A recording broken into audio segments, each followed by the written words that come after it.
అనగనగా ఒక ఊళ్ళో ఒక కుక్క తన 6 బుజ్జి కుక్క పిల్లలతో జీవిస్తూ ఉండేది. వాటికి మంచి బుద్ధులు నేర్పిస్తూ హాయిగా కాలక్షేపం చేస్తూ ఉండేది. ఒకరోజు తన పిల్లలతో ఊళ్ళో తిరుగుతుండగా ఒక బావి కనిపించింది.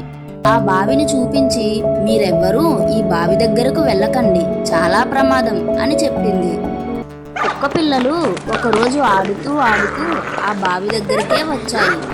వాటిలో ఒక బుజ్జి కుక్క అమ్మ ఎందుకలా చెప్పింది, ఇదేమిటో చూడాలి అనుకుంటూ ఆ బావిలోకి తొంగి చూసింది. బావిలో తన నీడను చూసి లోపల నిజంగా ఇంకొక కుక్క పిల్ల ఉందని దాని మీద అరవటం మొదలుపెట్టింది. లోపల ఆ కుక్క ప్రతిబింబం దీనిలాగే అరవటం చూసి దానితో పోట్లాడటానికి బావిలోకి ఒక్క దూకు దూకింది.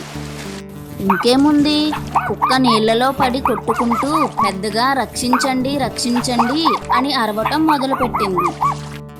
ఆ దారినే వెళుతున్న ఒక రైతు, అయ్యో కుక్క నీళ్లలో పడిపోయిందే పాపం అని దాన్ని బయటకు తీసి రక్షించాడు. ఈ కథ యొక్క నీతి ఏమిటంటే, పెద్దలు చెప్పిన మాటలు వినాలి, కావాలంటే ప్రశ్నించవచ్చు కానీ ఎప్పుడూ ధిక్కరించకూడదు. ఇలాంటి మరెన్నో కథల కోసం లైక్, షేర్ అండ్ సబ్స్క్రైబ్ కుట్టి టాక్స్.